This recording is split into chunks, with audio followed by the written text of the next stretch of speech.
one of the biggest bases of bigotry of any kind, unfortunately, has come historically out of the religious community.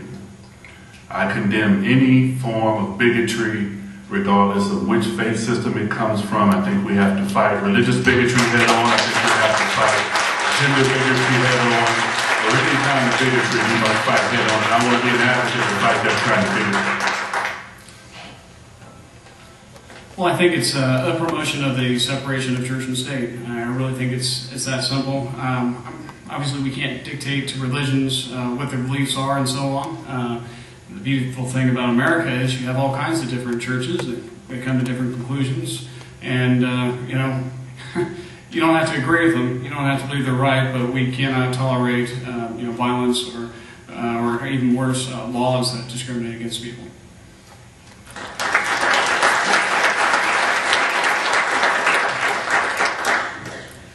I'm going to concur with the other two gentlemen. I think we need to condemn in the strictest terms any kind of bigotry and hatred directed at people, regardless of the origin, regardless of whether it's religion, personal bias, you know, how someone was raised, those sort of things. We just have no place for that in American society. At the same time, we have to be very guarded as we address these issues, so we also don't restrict the rights of others to believe as they want to believe, or conduct their life the way they would like to conduct it, as long as they do not restrict others from doing the same thing.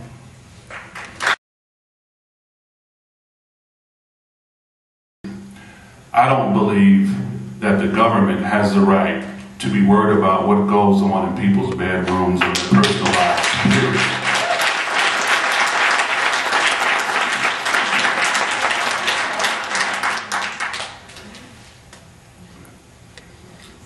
I actually agree. If I could, the definition of marriage, no matter what conversation you get involved with, ends up devolving into a theological discussion. And so I think marriage can only be defined by the church. And so I have been clear ever since I started running for the State House that I think the government should get out of the marriage business entirely, and I support civil unions irrespective of gender for everyone.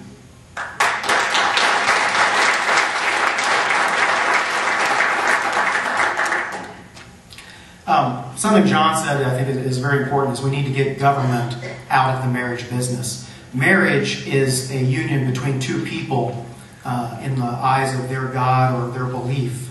And we shouldn't have government regulating what that is. The unfortunate situation we have, though, is that a lot of legislation is written specifically to address the marriage situation. For example, a deceased partner receiving their spouse receiving Social Security benefits, or veterans benefits, or things like that. So what we've done is we've written into the law benefits that ensue to people because they were married, creating another class or group that now we have to address with more bad legislation later. And really what we need to do is we need to just get the government hands off, so that you want to be married, that's between you and the individual you want to be married to.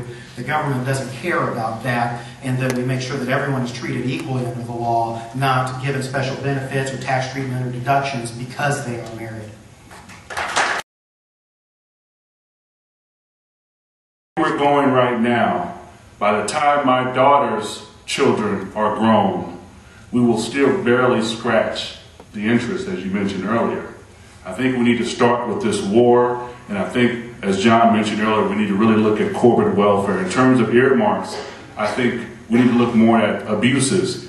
Earmarks have done wonderful things for this city. We look at the Metro Police Department and crime-fighting efforts. We look at Indigo. We look at other wonderful initiatives. I think when we talk about spending $30 million to study how butterflies mate in Wyoming, then we can look at some abuses that take place. But I'm with you on that.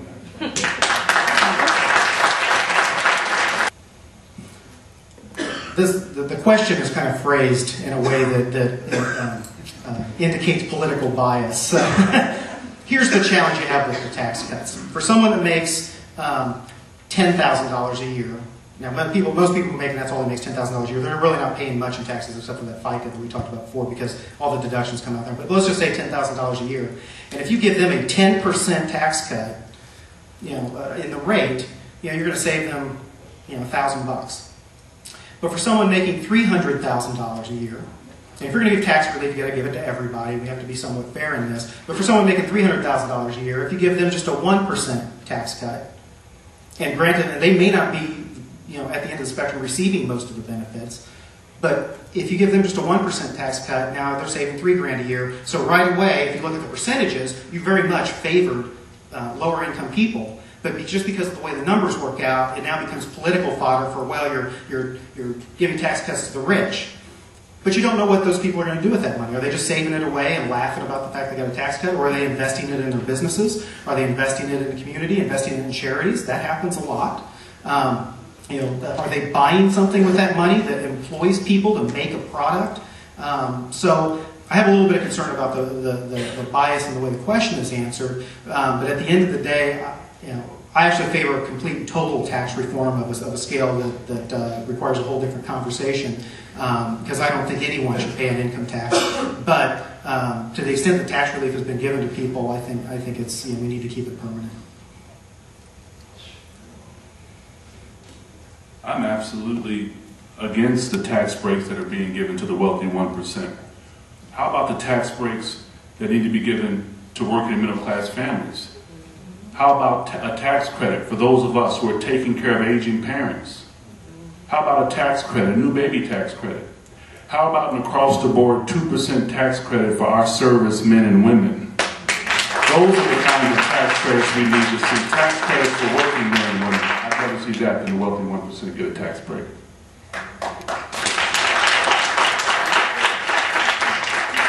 Well, I think the question is particularly whether we're going to remove the current Bush tax cuts.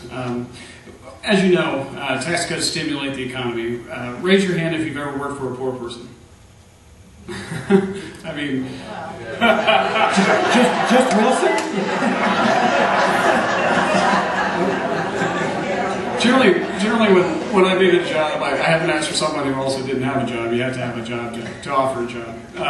So it stimulates the economy, and I think with the market moving as it is right now, that now would not be a good time to remove those tax cuts. I completely agree. The working tax credits that we've had, we need to continue to move in that direction. Reward people for working. We have too many people who are caught in a cycle right now where, if they get a job and they're making money, they lose the benefits they had before, and they're not making enough to get the health benefits and so on, and it's a net loss. So it doesn't make any sense to go out and get a job, because you're going to lose your health care benefits and things like that. You're going to lose your child care, and all of a sudden you're in just as bad a shape you were before. So those are the areas, these baby child credits and things like that we need to look into.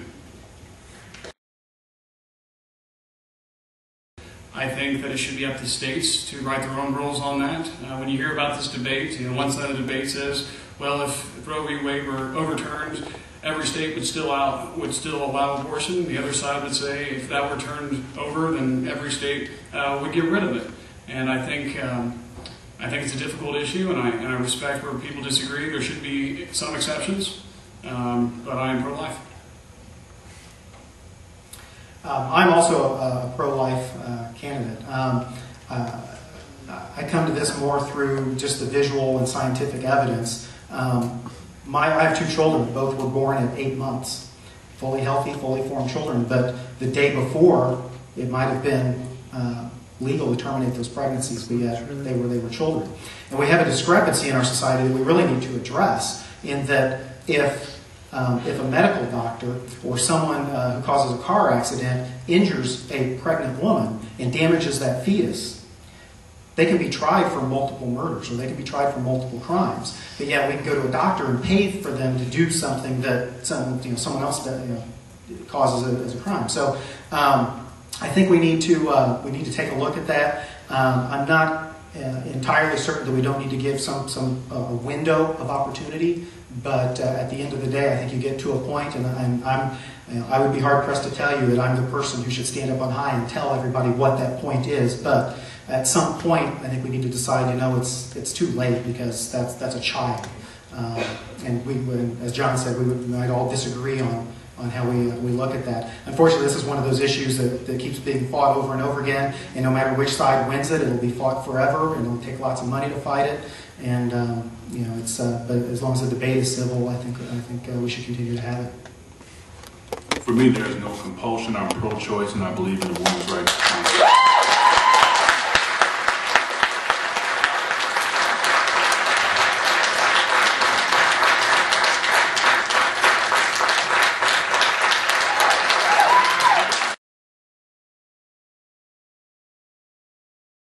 Also be part of your salary. You've got a total of about 15.3%. That includes a Medicare P component that gets taken from you from your wages from $1. So there are no deductions against this. They take about 15.3%. We send this off to D.C. and you hear a lot of people talk about the old Al Gore joke, the lockbox. There is no such thing. This money goes to D.C. and then becomes low-interest loans back to our government, which still it's not enough because they have to borrow money from overseas. And literally we have a kind of a pay-as-you-go system. And what has happened is as our population base has not grown as quickly, this pyramid scheme, this Ponzi scheme, that if you and I tried to set up a Social Security system and run it, they would put us in jail for, they would. It is illegal to do what they do at the government level because it's dependent on more and more people at the bottom paying in to pay for the people at the top. So the treasure has been squandered over the years, and I think what we need to do is we need to take a hard look at it. If everyone just took less than that 15%, just took 10% of what you make, invested it in reasonably safe investments over the long term, and I don't mean put it in one stock in the stock market and risk it. I mean put it in reasonably safe funds and things. You could retire with triple the income and triple the money that the Social Security system pays out. Plus you kept 5% more along the way. So I think we need to really take a look at whether the system is viable, whether it's appropriate, whether it's moral. And we need to, especially, we have to meet the commitments to the current people who want to stay in the system. We have no choice but to do that. But I think we absolutely have to give younger workers a different option. Anyone who wants to, give them the option to get out. I will state right now, they can keep every Social Security dollar they have taken from me in my 38 years if I can get out now and not pay it any longer. It was a promise that was given and made to our seniors. We need to keep Social Security there. You know, I'm suspicious of this language of privatization. Privatization basically means a private vacation for big corporate CEOs. We need to make sure that our seniors have the supplemental safety net that they've worked so hard for. And I need to make sure that my daughter, Salima, has Social Security when she gets 65. Well, I do have to disagree there. You know, we put this money into the system, and one of the problems with it is you put it in, and if you die young, your kids don't get the benefit of that.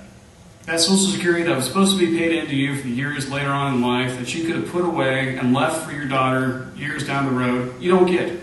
It goes to some other family, someone else who's living longer. And what I like about privatizing is that this money that you put into it, if it is yours and is for your retirement, and when you pass on, you should be able to take it and give it to your kids afterwards. So that's the kind of privatization I would support, but we first need to fund it. The way we're going